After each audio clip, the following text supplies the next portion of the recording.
दो आदमी थे।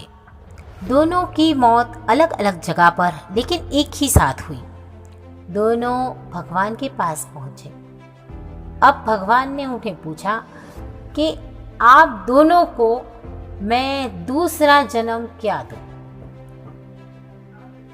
पहला बोला कि मैंने तो अपनी जिंदगी में सिर्फ दुख ही दुख देखे हैं। वहीं जीना, वहीं खाना, वहीं पीना, कुछ सुख नहीं भुगता है।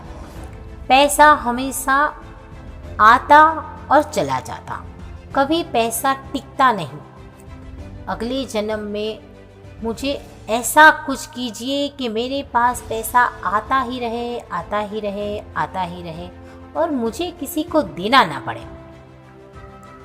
भगवान ने कहा तथास्तु। अब दूसरे आदमी को पूछा कि तुम्हें कौन सा जन्म चाहिए? उसने बताया मैंने हर सुख भुगते हैं, आपने मुझे हर सुख दिया है, मैंने ज़िंदगी बहुत अच्छे से जी है।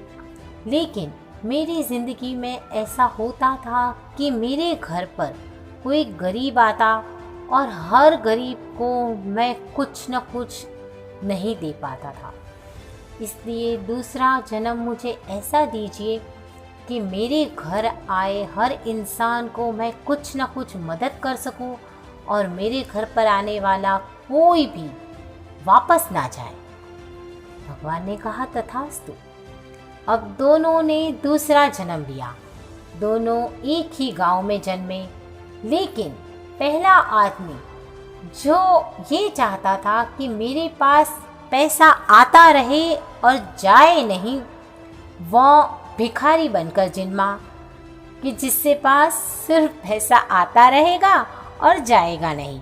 अब जिसने ये मांगा था कि मेरे घर से कोई वापस ना जाए और हर किसी को मैं कुछ न कुछ मदद कर सकूं, उस दूसरे आदमी का जन्म उसी गांव में ज़मींदार की तरह हुआ, जिससे वह हमेशा अपने घर आए हुए इंसान को कुछ न कुछ मदद तो ज़रूर करता था।